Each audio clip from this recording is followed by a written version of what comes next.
বঙ্গোপসাগরীয় দেশগুলোর আঞ্চলিক সহযোগিতা জোট বিমস্টেকের শীর্ষ সম্মেলনে সাইডলাইনে বৈঠক করেছেন প্রধান উপদেষ্টা ড.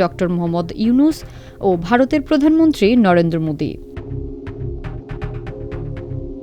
প্রধান উপদেষ্টার ভেরিফাইড ফেসবুক অ্যাকাউন্ট থেকে এ তথ্য জানানো হয়। ৪ এপ্রিল শুক্রবার দুপুরের দিকে ব্যাংককের সাংগ্রি হোটেলে এই বৈঠক হয়।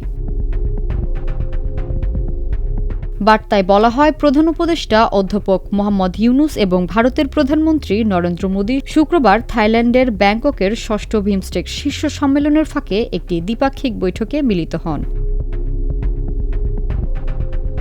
প্রধান উপদেষ্টার প্রেস সচিব শফিকুল আলম বলেছেন, বৈঠকে শেখ হাসিনার প্রত্যর্পণ নিয়ে আলোচনা হয়েছে। শফিকুল আলম বলেন, বৈঠকে দুই দেশের পারস্পরিক স্বার্থ সংশ্লিষ্ট বিষয় নিয়ে আলোচনা হয়েছে। প্রধান উপদেষ্টা বৈঠকে শেখ হাসিনার প্রত্যর্পণ, ভারতে বসে শেখ হাসিনা বিভিন্ন আক্রমণাত্মক মন্তব্য করেছেন সেগুলো বিষয়ে কথা হয়েছে। এছাড়া বৈঠকে সীমান্ত হত্যা, গঙ্গা চুক্তি নবায়ন এবং তিস্তা নদীর পানি বণ্টন নিয়েও কথা হয়েছে বৈঠকে।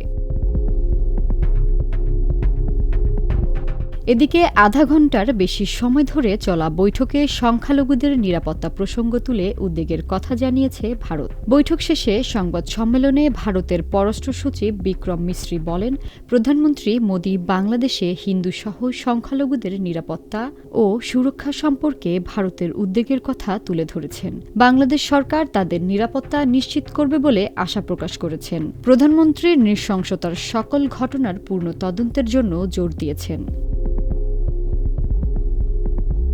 বিক্রম মিশ্রি আরও জানান, প্রধানমন্ত্রী মোদি আরও আহ্বান জানিয়েছেন, পরিস্থিতি অস্থিতিশীল করে এমন যেকোনো মন্তব্য এড়িয়ে চলাই ভালো।